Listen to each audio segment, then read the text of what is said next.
მოგესალმებით პატრიოტულ რადიო მსმენელებო, ჟურნალისტი გიორგი ჩოკოშვილი.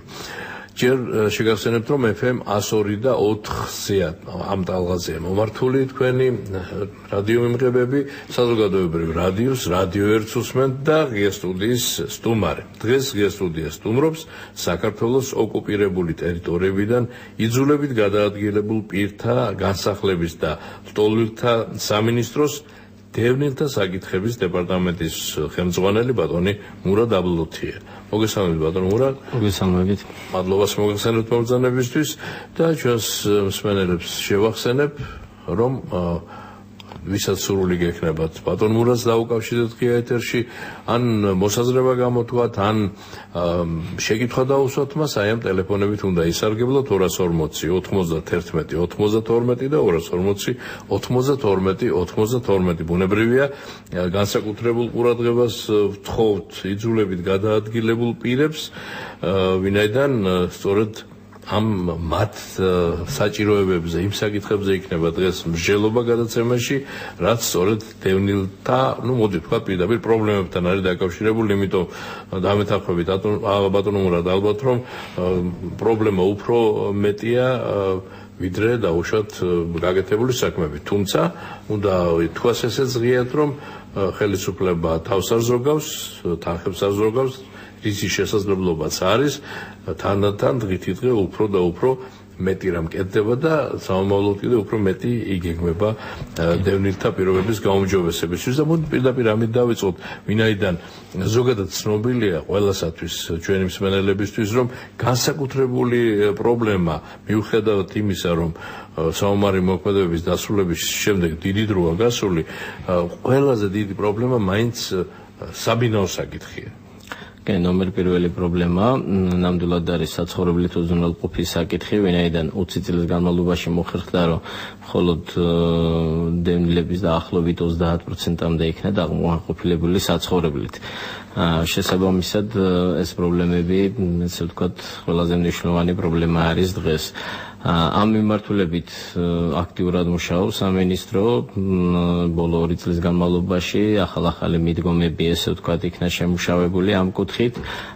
ახლა კიდევ უფრო მეტად გააქტიურდა ეს საკითხი და გვაქვს გეგმები იმისა, რომ ყველაზე გადაუდებელი განსახლება ვისაც ჭირდება დღეს იმ დევნილების საკითხი, იმ დევნილი ოჯახების საკითხი უახლოეს მომავალში გადაწყდეს. ბატონო მურად, და საკითხი გაქვთ ალბათ ბოლომდე შესწავლილი, ინფორმაცია რამდენად სრულყოფილი გაქვთ, რომ აი ვის შესაჭიროება, რა კრიტერიუმებით, როგორ არის ეს განსაზღვრული და რამდენად სრულყოფილი მონაცემები გაქვთ საამისო.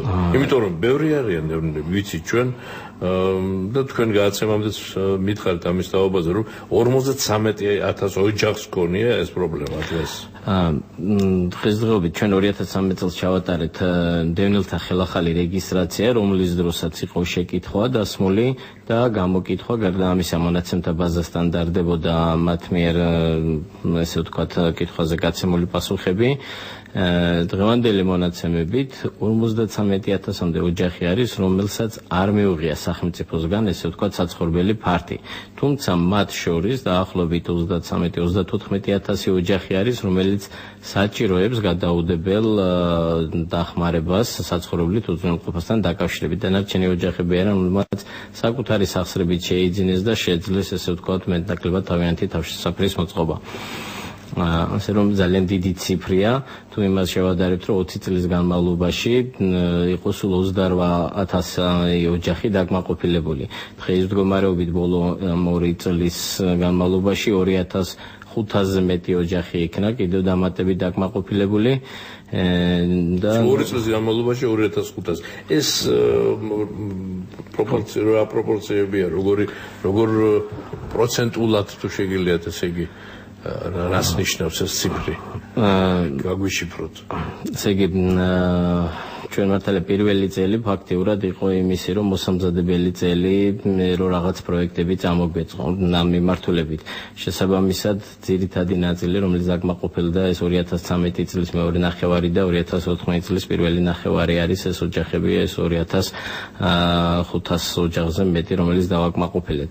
დღეს გაშლილია რამოდენიმე მიმართულებით ეს ვთქვათ ფრონტი, დევნილების დაკმაყოფილება არ ხდება მარტო ახალ აშენებული საცხოვრებელი კორპუსებით ან ახლად რეაბილიტირებული ბინებით, მიმდინარეობს იმ ცენტრების გამოსყიდვა, სადაც დევნილები წლებია ცხოვრობენ და კერძო საკუთრებას წარმოადგენდა ეს ცენტრები. დევნილების სურვილის შემთხვევაში მესაკუთრეებთან მოლაპარაკების გზით მიმდინარეობს ამ ობიექტების გამოსყიდვა. გარდა ამისა, ძალიან აქტიურად ამუშავდა სახლების შესყიდვის პროგრამა, სოფლად სახლების შესყიდვის პროგრამა. ესე იყო წამოწყებული ეს პროგრამა 2013 წელს იყო საპილოტე პროგრამა და 30-მდე სახლი იქნა შეძენილი.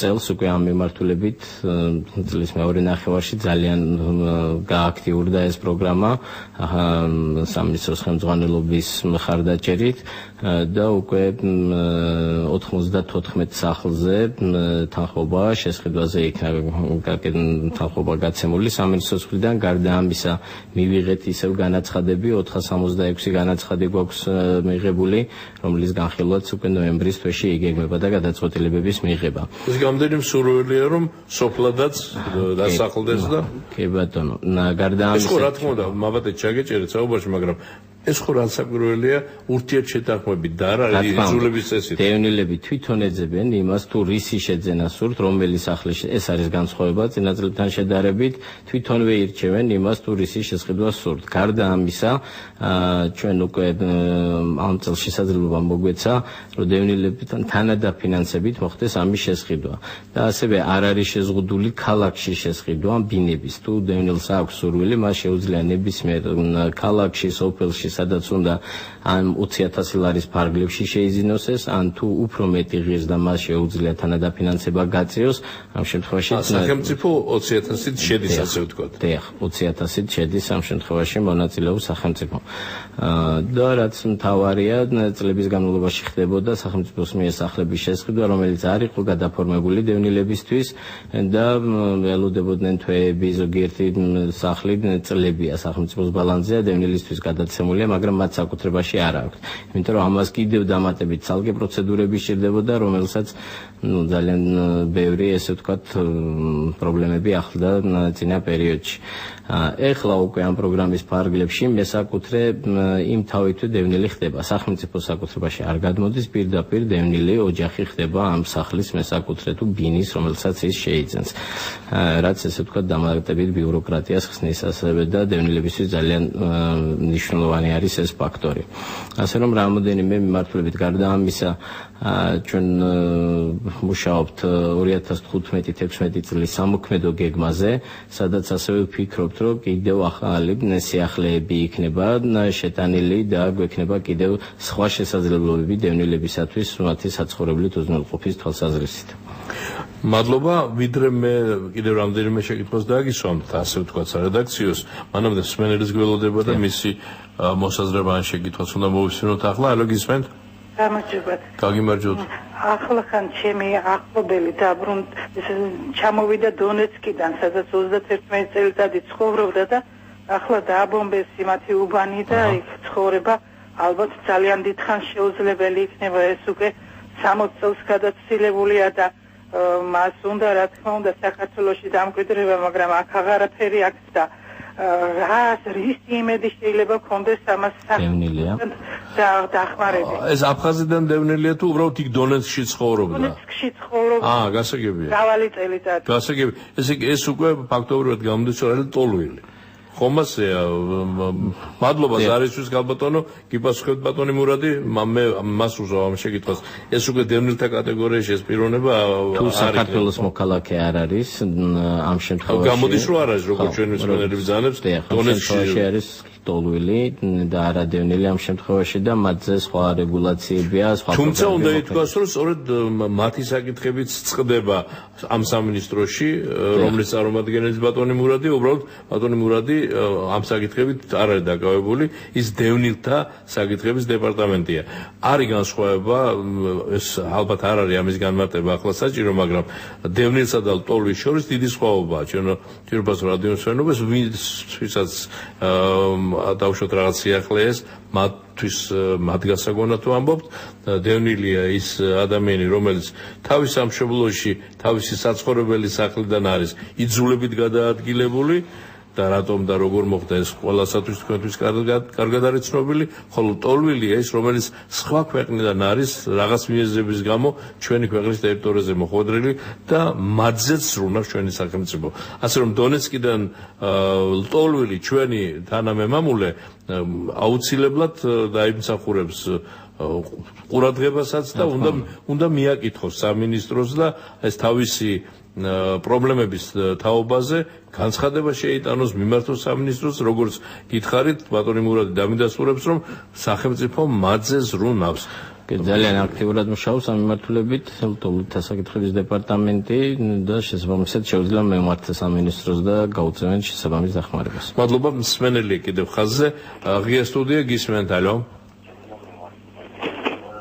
გისმენთ. ალო. ბატონო. მოგესალმებით. გამარჯობა.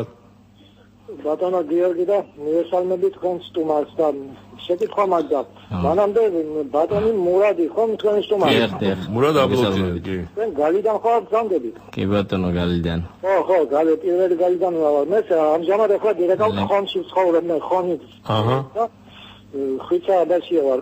კი ახლა ყველაფერი კეთდება ნახდა და თან იმ გაზიფიცირებასთან დაკავშირებით ყველაფერი ნორმალურად მიდის და ამ წლის ბოლოსთვის მოათავებენ და მე ასეთი შეკითხვა მაქვს თქვენთან კიდევ ამ სოციალურად დაუცველებზე თუ იქნება შიგნით კიდევ შეყვანა და მეორე კიდევ ბატონო მურადი ეს თქვენ არ გეხებათ, მაგრამ თქვენს კეთილნებაზეა დამოკიდებული 2015 წლიდან უნარ შეზღუდულებზე რამდენი ლარით მოიმატებს პენსია. მადლობა. გასაგებია შეკითხვები, დიდი მადლობა ბატონ ხვიჩას.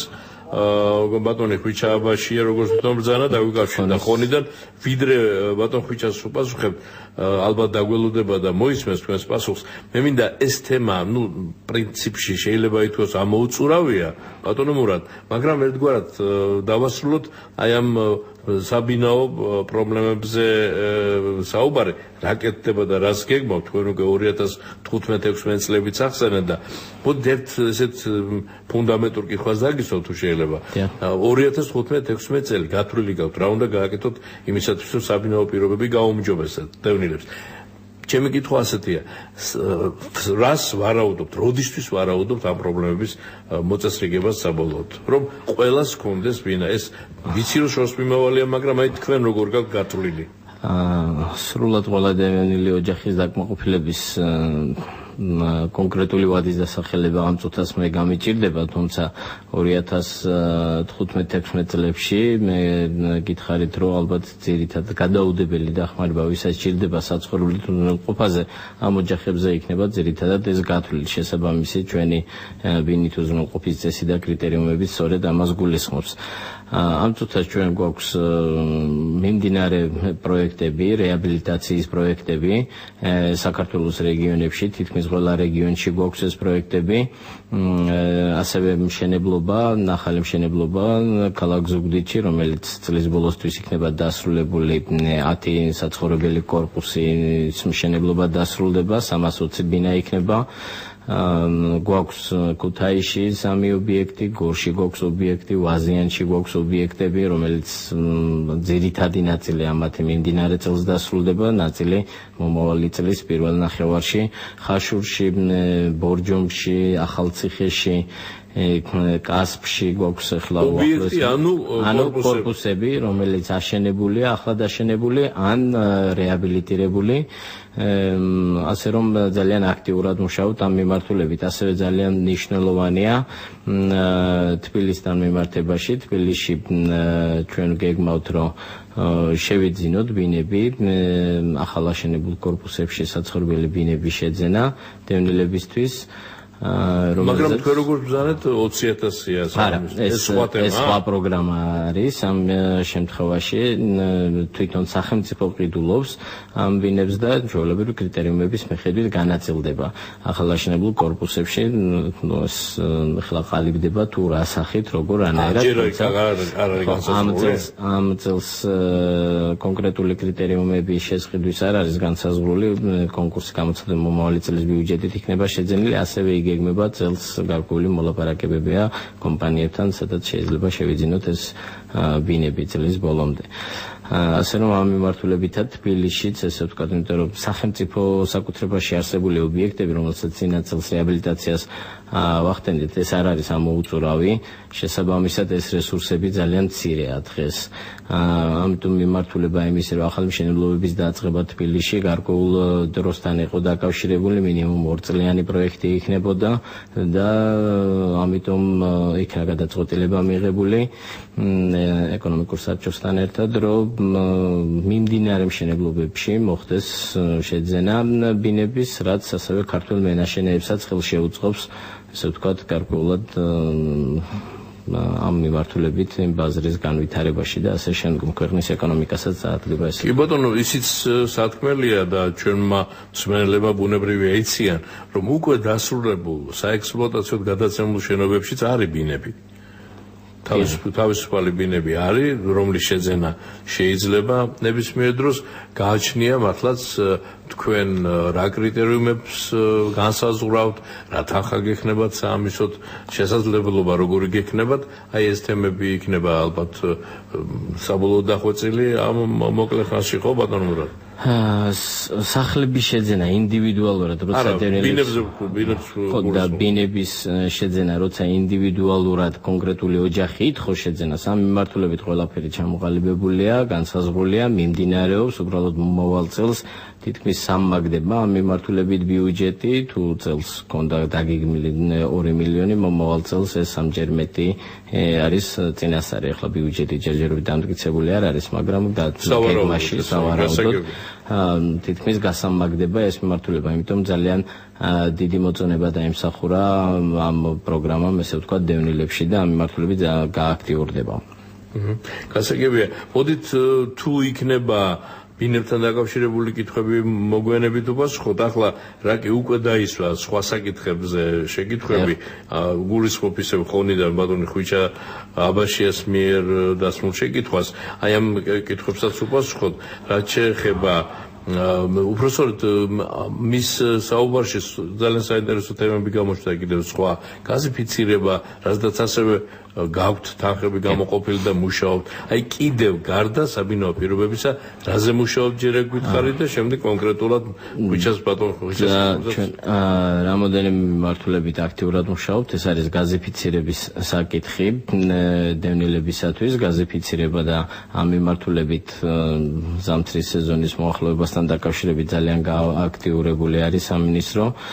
რამოდენიმე პროექტს უკვე ახორციელებს თბილისში, ახლა მიმდინარეობს 6 ობიექტის გაზიფიცირება თბილისში ამ წუთას, როგორც ბატონმა ახსენა, ხონშიც მიმდინარეობს გაზიფიცირება, იქ დევნილთა საკმაოდ დიდი ჩასახლება არის და ეს პროცესი მიმდინარეობს.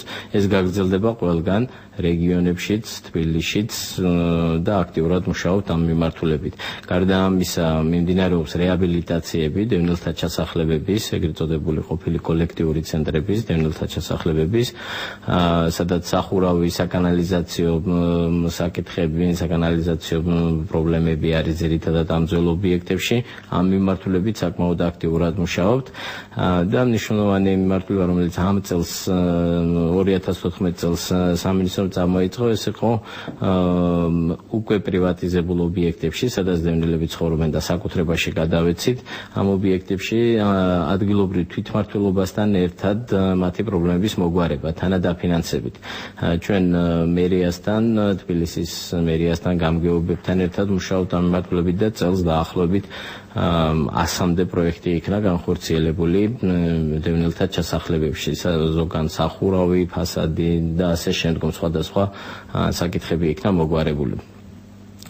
ასე რომ ამ მიმართულებითაც საკმაოდ აქტიურად მედის მუშაობა. კი ბატონმა ხვიჩა მახსენა ასევე სოციალურად დაუცველთა ბაზაში თუ მოხდება დამატებით შეყვანა იმ ადამიანების დაჭირება სოციალურად დაუცველთა ბაზაში საპენსიო უზრუნველყოფა შეეხო მესმის რომ თქვენი კომპეტენციები შეიძლება სცილდება მაგრამ აი თქვენი კომპეტენციის ფარგლები რაც გაქვთ ინფორმაცია სოციალურად დაუცველთა ბაზაში მოხვედრა მსახურების ააგენტოს უნდა მიმართონ და შესაბამისად ხდება ყველა რაიონშია უნდა ვთქვათ ოფისები მათი რა თქმა უნდა ყველა რაიონში და ნებისმიერ თავიანთი რაიონულ გამგეობაში მიმართავენ აგენტი მივადა ერთი თვის ვადაში მათ მიენიჭებათ შესაბამისი სტატუსი და ქულები.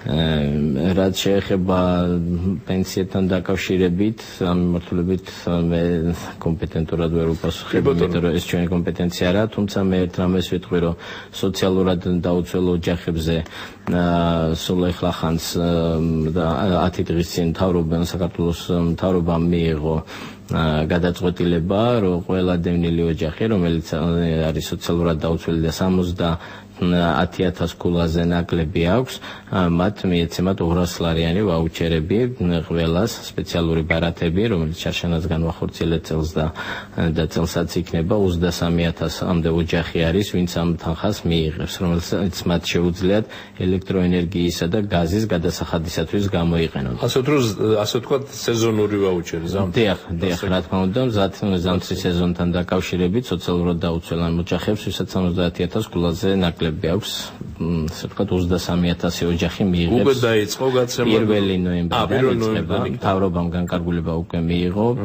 შესაბამისი ხელშეკრულებები გაფორმდა ლიბერტი ბანკთან. სახში მიუტანენ თუ უნდა მიაკითხოს სამე? ლიბერტი ბანკი შარშანას განვახორციელეთ, ანალოგიურად არის ლიბერტი ბანკის ოფისებს უნდა მიაკითხონ, თუ არის ვისაც შეზღუდული აქვს მოძრაობა ან ასე შემდგომ, მათ ჩვეულებრივ ლიბერტი ბანკი ემსახურება, როგორც საპენსიო შემთხვევაში ადგილზე მსახურება ხდება. მადლობა. მსმენელი გველოდება, ღია სტუდია გისმენთ. მოგესალმებით ბატონო. გამარჯობა. ბატონო მურატ მოგესალმებით. მოგესალმებით. ბატონო მურატ გმადლობთ რომ უზრუნავთ ტოველებისთვის და გთხოვთ რომ ჩაინიშნოთ და ყურადღება მიაქციოთ ერთ ქალბატონს. ეს არის წულაია მაყვალა მარტვილის რაიონიდან.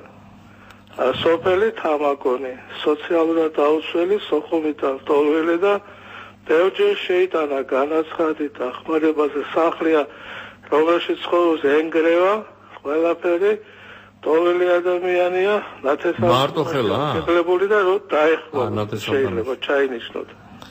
გასაგებია ჩაინიშნა ბატონო მურატ, მადლობა ზარისთვის.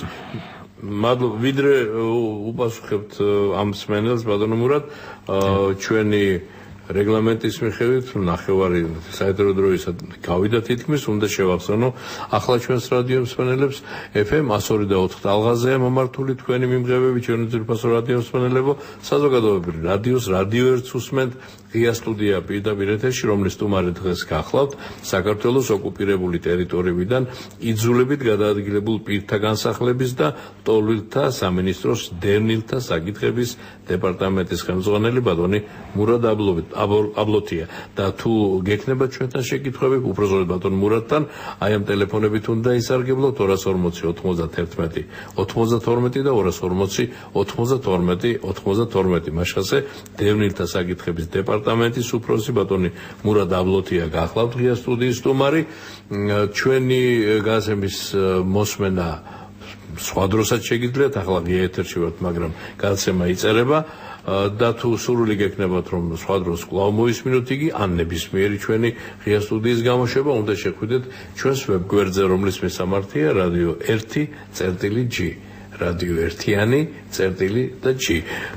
ნებისმიერი ღია სტუდიის გამოშვების მოსმენის შესაძლებლობა გექნებათ განმეორებით და ასევე თქვენთვის გადმოწერის გადმოტვირთვის. ბატონო მურატ, ახლა ქალბატონ მაყვალა წულაიასთან დაკავშირებით რა სიტყვით მსმენელს? ქალბატონმა მაყვალამ, როგორც ყველა ნებისმიერ დევნილმა ოჯახმა მარტვილში არის ფორმა, რომელიც არის ბინის მიღებისათვის აუცილებელი და შესაბამისად შეფასდება კრიტერიუმებით, მიიღებს შესაბამის ქულებს და თავისი რიგითობით მიიღებს ბინას. ეხლა ის რაც მსმენელმა აღწერა გრევადი ობიექტი და მძიმე საცხოვრებელი პირობები, ამაში დამატებით იწერება კიდევ ქულები ჩვენთან და პრიორიტეტი ენიჭება მსგავს ოჯახებს ამ შემთხვევაში. მე არ ვიცი ზუსტად ამას გადავამოწმოთ ქალბატონმა ყველას რომელ ობიექტზე აქვს შეტანილი, შეიძლება ზუგდიდში ჩვენ რომელიც გვაქვს მიმდინარე მშენებლობა იქ უკვე განაცხადების მიღება დავასრულეთ და იქ ქონდეს შეტანილი ან რომელიმე სხვა ობიექტზე ამას გადავამოწმებ და შესაბამისად მოვახდენთ რეაგირებას. მადლობა, გველოდება კიდევ მსმენელი გისმენთ, ალო? ალო. დიახ, გისმენთ. გამარჯობათ. გაგიმარჯობთ. მივესალმებით თქვენ სტუმარსაც, თქვენს მოგესალმებით და ერთი საკითხი მაქვს მე ტოლვილები, როდესაც აფხაზეთიდან ჩამოვიდნენ, სასტუმროები დაიკავეს და აი სასტუმროებში 80% მე მგონი გაქირავებული აქვს იმ ტოლვილებს და თუ შეამოწმებს ვინმე მას საკითხი. გასაგებია თქვენი შეკითხვა, მადლობა. რა სიტყვით ამასთან დაკავშირებით ეს არის თემა, რომელზეც ალბათ მუშაობთ. გეთანხმებით. წინაწლებში დევნილების დიდ ნაწილს ესე ვთქვათ ზოგი სახელმწიფომ შეასახლა, ზოგი სახელმწიფო ობიექტებში თვითნებურად შევიდნენ არსებული მდგომარეობიდან გამომდინარე, მაგრამ დევნილებთან ერთად წლების განმავლობაში შევიდნენ არადევნილებიც. ამიტომ არის ეს პრობლემა, რომ არადევნილებიც ცხოვრობენ დევნილთა ჩასახლებებში, მაგრამ იმათაც სხვა ალტერნატიული თავშესაფარი დიდ ნაწილს არ გააჩნია სამწუხაროდ. თქვენ ამბობთ, რომ გაქირავებული არაა? არა, გაქირავებული შეიძლება კონდეს, არის ობიექტები, რომელიც პრივატიზებული აქვს დევნილებს უკვე, ზოგმა შეიძლება გაყიდა კიდევაც, ზოგი აქირავებს კიდევაც. არის ესეთი სიტუაცია, რომ წინაწლებში არაკეთილს ინდისიერად მიღებული აქვს გარკვეული ფართები, ზოგიერთ 2-3-იც აქვს მიღებული და შესაბამისად ხდება ეს გაქირავება და ასე შემდგომ. თუმცა მას თუ ეს უკვე საკუთრებაში აქვს მიღებული, ჩვენ მათზე გავლენას ამ შემთხვევაში ვერ ვახდენთ, მისი საკუთრება არის და მას შეუძლია განკარგოს ისე როგორც თვითონ ჩათვლის ამას საჭიროებს. კი, გასაგებია, მაგრამ თუმცა ჩვენს ახალ რეაბილიტირებულ ობიექტებში, სადაც ჩვენ კრიტერიუმების შესაბამისად ვასახლებთ დევნილებს, იქ პერიოდული მონიტორინგი ტარდება, ისინი გადავიდნენ თუ არა რეალურად საცხოვრებლად, ცხოვრობენ თუ არა იქ და რომ არ დაუშვათ იგივე ფაქტები, რომ მათ მიიღონ ბინა, გააქირავონ და ასე შემდგომ. ისეთ ოჯახებს, რომელზეც ეჭვი-ჩნდება, რომ მსგავს იმას ჩადიან, ჩვენ საკუთრებაში არ გადავცემთ, ყველა ესეთ ოჯახზე თავს იკავებს სამინისტრო, დამატებით სწავლობს და გარკვეული დაკვირვების შემდგომ შესაბამისი გადაწყვეტილებები იქნება მიღებული ამ ოჯახებზე. თავისი საკუთრება, როგორც ბატონი მურადი ბრძანებს, რა თქმა უნდა, ნებისმიერ მოქალაქეს შეუძლია გააქირავოს, მაგრამ აქ საუბარი არის სწორედ დევნილ მოსახლეობაზე, რომლებსაც უკიდურესად მძიმე პირობები აქვს და თუ კი არიან ადამიანები, დევნილები, რომლებსაც აქვს მძიმე პირობები, აი მათ პირველ რიგში დაკმაყოფილებაზე ზრუნავს სახელმწიფო და ამ შემთხვევაში ხდება მიუღებელი ისეთ ოჯახს მისცენ, რომელსაც არ ჭირდება და ის აქირავებს. თუ არა ესეთი ოჯახები ამ ეტაპზე ამ პერიოდში ვერ მიიღებს, ვერც ერთი ესეთი ოჯახი ვერ მიიღებს, ვისაც არ აქვს იმის საჭიროება, რომ გრძელვადიანი საცხოვრებლი დაკმაყოფილება შეძლებოდეს. გამორიცხული აქ საუბარი არის ობიექტებზე, სადაც 20 წლის წინ შევიდნენ დევნილები, დღეს ჩვენ იქ იმის დამისამართებული არიან, ეგრეთ წოდებული დამისამართება ჩვენს ბაზაში იქ არიან დამისამართებული, ნაწილი ცხოვრობს, შეიძლება ნაწილი არ ცხოვრობდეს, მაგრამ მათი იქიდან გამოყვანა, სადაც 20 წელია ისინი ცხოვრობდნენ, ან ბოლო პერიოდში შეიძლება ვიღაცამ შეიძინა სხვა საცხოვრებელი გადავიდა და აქირავებს დღეს. ჩვენ ფაქტიურად არ ხელგვეწიფება ამ საქმის გაკეთება. ახალ ობიექტებზე, რომელსაც ჩვენ გადავცემთ, იქ თავისთავად ვერ ხდება, ან თუ ვიღაცა გაიპარა და არის ესეთი შეცდომა დაშვებული, მათზე მუდმივი მონიტორინგი მიმდინარეობს და მსგავსი ფაქტები აღმოფხვრილია. დიდი მადლობა, რასაკვირველია, კარგია, რომ ასეთი არა მხოლოდ დავუშვათ ამ ბინების გადაცემით იფარგლებით, არამედ შემდეგ მონიტორსაც ახორციელებთ. საბინაო საკითხებთან დაკავშირებით კიდევ ერთხელ ვიმეორებ ჩვენო ძირფასო რადიომსმენელებო, თუ რაიმე კითხვა იქნება ბატონი მურადი მზადარი, გიპასუხოთ, მაგრამ სხვა საკითხებსაც გვინდა შევეხოთ.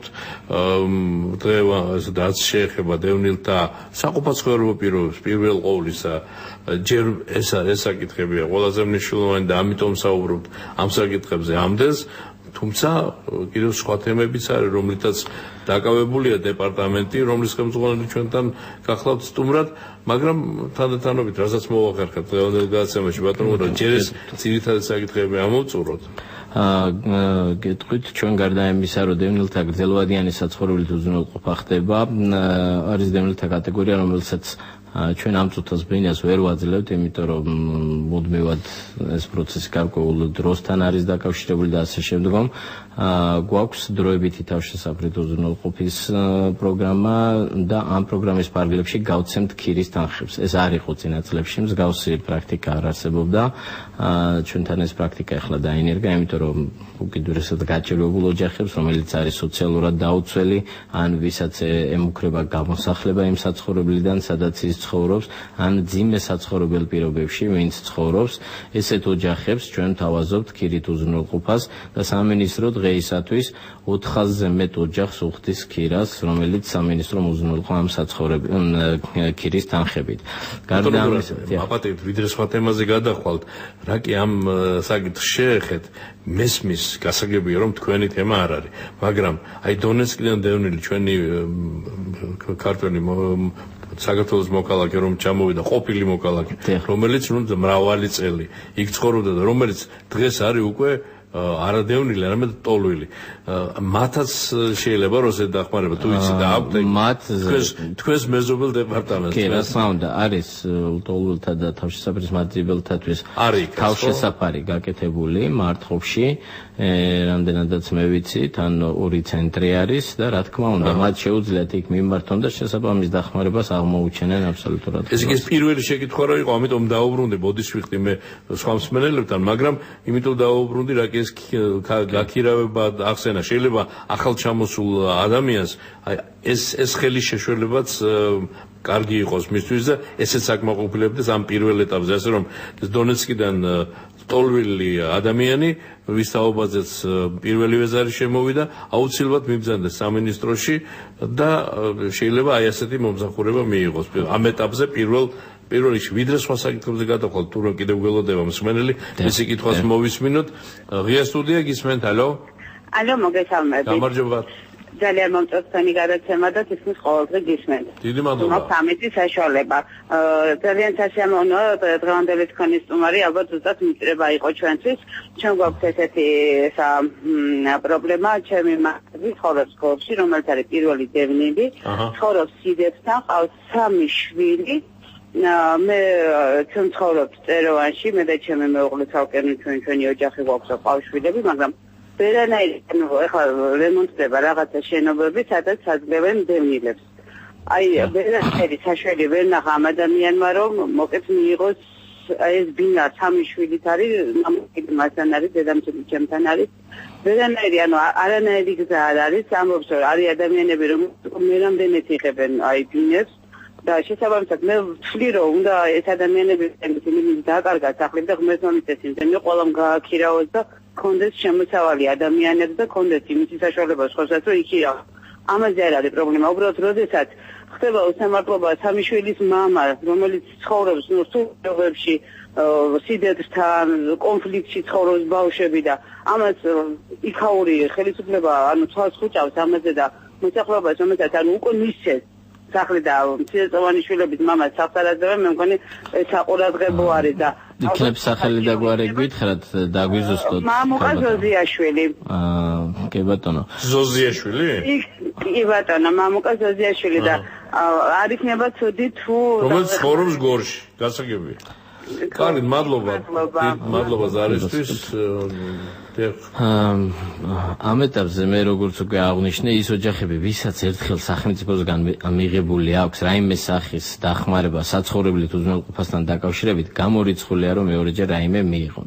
წინა წლებთან დაკავშირებით ამას ვერ ვიტყვი. ბატონ მამუკას ეტყობა არ აქვს მიღებული. არ აქვს მიღებული. არა, ქალბატონმა აღნიშნა რომ ერთ და იგივე ოჯახები ღებულობენ. მსგავსი რამ დღეს გამორიცხულია რომ მოხდეს. ბატონ მამუკას შეუძლია შეასვოს განაცხადი, ან თუ შევსებული აქვს ამასაც გადავამოწმებთ, გორში ჩვენ გვაქვს მიმდინარე რეაბილიტაცია და იქ შეეძლო განაცხადი შეეძლო ბინის მიღებაზე, როგორც გითხარით, ასევე სახლების შესყიდვის პროგრამის ფარგლებში შეუძლია მიიღოს მონაწილეობა და ასევე ვახსენე მე კასპში გვაქვს ჩვენ ძალიან კარგი ორი კორპუსი, ორი ობიექტი, სადაც 113 ბინა იქნება და ეს ბინები ჩაბარდება მიმდინარე თვის ბოლოს, სულ რამოდენიმე დღეში. მაგრამ ალბათ იქ უკვე იცი ეს უნდა შევედეს ჯერ არა, ობიექტი ჩაბარდება, თუმცა განაცხადების მიღება პარალელურ რეჟიმში გრძელდება და მას შეუძლია განაცხადი შეავსოს ამ ობიექტზე და ამ კონკურსში მიიღოს მონაწილეობა. თუ მისი სოციალური მდგომარეობა, როგორც ქალბატონმა აღწერა, ისეთი არის, ის აუცილებლად მიიღებს, იმიტომ რომ კასპში შემოსული განაცხადების სიმრავლიდან გამომდინარე მრავალშვილიანი ოჯახი და ასე შემდგომ, რა თქმა უნდა, პრიორიტეტში არის შესაბამისი ქულები ეწერება მას და შეუძლია მიიღოს ესაცხოვრებელი პარტია. ამიტომ მე ვუჩერდი, რომ გორში ჩვენს რეგიონალურ სამმართველოს მიაკითხოს და რეგიონალურ სამმართველოში შესაბამის დახმარებას გაუწევენ და კონსულტაციას. დიდი მადლობა ბატონ მურად. ახლა თუ შეიძლება სხვა საკითხებზე იყავით უკვე გადასული მე რო შეგაწყვეტინეთ და ისევ დაუბრუნდეთ იმ საკითხებს, რითაც თქვენ ხართ დაკავებული და რაც დევნილთა საყოფაცხოვრებო პირობების გაუმჯობესებას, ცხოვრების პირობების გაუმჯობესებას გულისხმობს. კი ბატონო, როგორც გითხარით, ჩვენ რამოდენიმე მიმართულებით მუშაობთ, ეს დროებით თავშესაფართან დაკავშირებით, ქირით უზრუნველყოფაზე ვისაუბრეთ, იმაზე რომ ასევე სადაც დევნილები ცხოვრობენ, იქ მუდმივად მიმდინარეობს რეაბილიტაციის პროცესი და ცალკეული საკითხების მოგვარება მათთვის, ასევე გვაქვს 2013 წლიდან დევნილთა ერთჯერადი ფულადი დახმარების პროგრამა გვაქვს, სადაც დევნილებს საშუალება ეძლევათ, რომ ხშირ შემთხვევაში ჯანმრთელობის მდგომარეობიდან გამომდინარე ან მათი მძიმე საცხოვრებელი პირობებიდან გამომდინარე მოგმართონ და ერთჯერადად ფულადი დახმარება მიიღონ ჩვენგან. წელს დაახლოებით 3000-მდე ესეთ ოჯახს დავეხმარეთ უკვე ფულადი დახმარებით, არის სტუდენტების სწავლასთან დაკავშირებით, სწავლის გადასახადთან ყველა კუთხით არის, ესე ვთქვათ, სხვადასხვა პრობლემებზე და ამ მიმართულებითაც ძალიან აქტიურად მუშაობთ დევნილების რო გაუწიოთ შეუმსუბუქოთ, ესე ვთქვათ, მათი ყოფა. გარდა ამისა, ცალკეული მიმართულებებით დევნილებზე ხდება ისეთი პრივატიზაციის პროცესი, დახმარება, საკუთრებაში გადაცემა ხდება ბინის საცხოვრებლების, რომელიც ჩვენი ერთ-ერთი ყველაზე აქტიური მიმართულება არის. წლების განმავლობაში დევნილები ცხოვრობენ, მიღებული აქვს სახელმწიფოსგან ფართი, მაგრამ მათ არ აქვს საკუთრებაში და როგორც სრულყოფილი მესაკუთრეები ვერ სარგებლობენ. დღეისათვის დაახლოებით 10000-მდე ოჯახი არის ანალოგიურ სიტუაციაში. ჩვენ ამ წუთას ვამუშავებთ პროგრამას, რომლის ფარგლებშიც შესაძლებელი იქნება, რომ პროექტი განვახორციელოს და 10 თვის ვადაში ეს საკითხი თავიდან ბოლომდე ამოიწუროს, იმიტომ რომ სულ ამ წლების განმავლობაში დაახლოებით 17000 ოჯახს გადაეცა უშუალოდ საკუთრებაში. საცხოვრებელი მიღებული აქვს, მაგრამ საკუთრებაში არ აქვს გადაცემული. ესეთი არის 10000-მდე და ამ საკითხზე მუშაობ ძალიან აქტიურად და უახლოეს მომავალში იგეგმება, რომ მთავრობის განკარგულებით დამტკიცდეს ეს პროექტი და განვახორციელოს და ეს საკითხი ერთხელ და სამუდამოდ ამოიწუროს მათთვის საკუთრებაში გადაცემის საკითხი საცხოვრებლების. ერთი ასეთი კითხვა მინდა დაგისვათ, ბატონო მურად, დევნილთა საკითხების დეპარტამენტს ხელმძღვანელობთ თქვენ სამინისტროში. ბატონი მურად აბლოთია გახლავთ, ჩვენი სტუდიის სტუმარი, შევახსენებ ჩვენს მსმენელებს. ესე იგი, ბატონო მურად, რა კითხვა მინდა იცით? დევნილი ჩვენ კარგად ვიცით, რომ მარტო პიროვნებები არ არიან უწყებები, არიან შემოქმედებითი, ასე ვთქვათ, კოლექტივები და ასე შემდეგ. აი მათ ამ მიმართულებით თუ გაქვთ საქმიანობა, სპორტული, ვიცით რომ გუნდებიც არის და ასე შემდეგ. რა ვიცი, ძალიან ესეთი ვიდრე მიპასუხებთ, სპენელი გველოდება ჯერ. გისმენთ ღია სტუდია? ალო? დიახ, გისმენთ. გამარჯობათ. გაგიმარჯოთ. რა მაინტერესებს იცი, ყველაფერს აქვს თავის დასაწყისი და დასასრული. ამ დევნილებს ბინას აძლევენ. საკუთრებაში გადასცემენ. და ისევ დევნილებად ითვლებიან. არ არის განსაზღვრული თვეები, წლები, რომ მათ მოეხსნათ ეს დევნილობის სტატუსი, იმიტომ რომ ესე იგი, ესენი საკუთრებაში ღებულობენ ბინებს, ყველანაირად აკმაყოფილებენ პლუს ისე სარგებლობენ იმით დახმარებები ესე ისე და ესე იგი ადგილობრივი მოსახლეობა უფრო დევნილი აღმოჩნდა ვიდრე მეგენი გასაგებია თქვენი მოსაზრება, მადლობა. ჩვენ ვაძლევთ ამის საშუალებას ჩვენს მსმენელებს ბატონო მურად, რომ არა მხოლოდ შეკითხვები დასვან, არამედ მოსაზრებები გამოთქვან ეთერში. აი რას უპასუხებთ კონკრეტულად ამ ბატონს ამ მოსაზრებასთან? ეს საკითხი კანონით არის დარეგულირებული და სანამ ადამიანი არ დაბრუნდება თავის საცხოვრებელ ადგილას, საიდანაც ის იძულების წესით იქნა გამოდევნილი და იძულებული გახდა დაეტოვებინა, მას დევნილის სტატუსი მუდმივად ექნება. თუმცა იმაზე რომ ერთხელ როცა საცხოვრებლით არის უზრუნველყოფილი, სახელმწიფო მის მიმართ ესე ვთქვათ ამ ვალდებულებას იხსნის და მასთან საცხოვრებლით უზრუნველყოფაზე დასრულებულია საუბარი.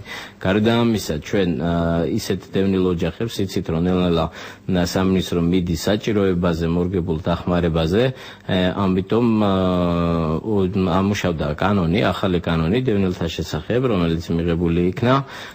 ის დევნილი, რომელიც შემოსავალიც 1250 ლარზე მეტია თვეში, ის უკვე აღარ იღებს იმ დევნილის შემწეობას. შესაბამისად, დევნილი იქნება თუ ადგილობრივი, ვინც საჭიროებს დახმარებას, ყველამ უნდა მიიღოს ეს დახმარება და შესაბამისად ეს დევნილებიც იღებენ. თუმცა ერთხელ ვინც როგორც გითხარით, ერთხელ მიიღებს, მეორეჯერ აღარ. თუმცა სტატუსი მას არ მოეხსნება ამის გამო, სანამ არ დაბრუნდება აფხაზეთში თუ სამაჩაბლოში. გასაგებია, დიდი მადლობა. როგორც უნდა კარგად დაბინავდეს ის ადამიანი, დაუშვათ საქართველოს სხვადასხვა რომელ რეგიონში უნდა იყოს, ის თვითონაც თავს დევნილად იგრძნობს, ვინაიდან უნდა და დიდი სურვილი აქვს და ყველას გვაქვს ჩვენ უძირფასო რადიო მსმენელებო. ეს სურვილი რომ ყველა დევნილი თავის მიწაწყალზე, თავის კარმიდამოში და ასე შემდეგ, თავის კუთვნილ ტერიტორიაზე დაბრუნდეს. ორი მსმენელი გველოდება ბატონო მურად, მათი კითხვების მოვისმინოთ. დიახ, გისმენთ? გამარჯობათ ბატონო გოგი, მოგესალმებით. მეგორიდან გაწუხებთ. დიახ.